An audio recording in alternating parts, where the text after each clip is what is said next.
It's a real pleasure to accept the John Edward Porter Legacy Award, which is supported by Ann Lurie. I really am honored to be associated with John Porter's name. I know him very well.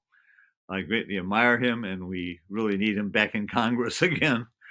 Uh, at any rate, I have a very short time to just make a few remarks, and I just want to make one point.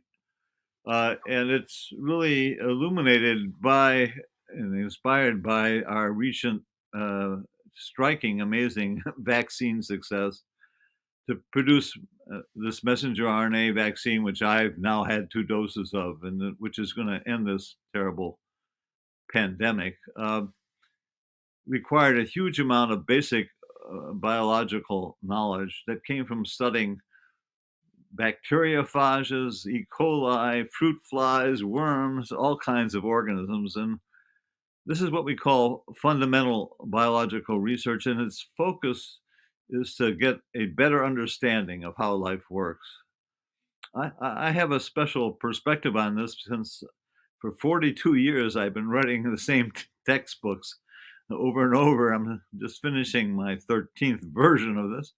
And it's a big textbook on cell biology, and it's a privilege to actually be forced to think and read every 5 years or so about what's happening in this great field of understanding life. And what I want to emphasize is that from that perspective, I think we only understand about 10% about what we really need to know to reach what I would call a real understanding of how the human body works.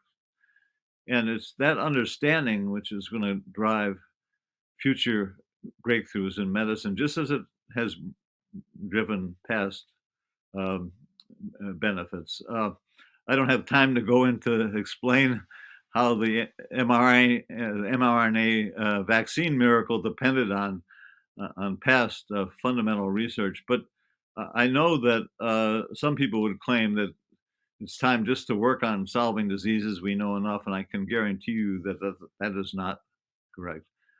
Really, the shortcut to improving human health is one of the shortcuts is working on fruit flies, worms, and E. coli to better understand the fundamental mechanisms by which cells work.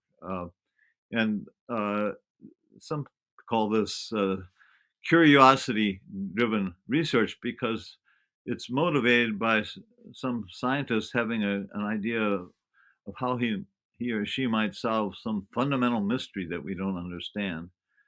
And it's that kind of curiosity-driven research that we need to support much more effectively. I think in recent years we've been undervaluing it, and I would just urge us to think big and think ahead and plan for the next 50 years instead of the next 3 years. And in that way, we will really make the most important medical breakthrough. So thank you for your attention, and I'm, again, very pleased to have this award. Thank you.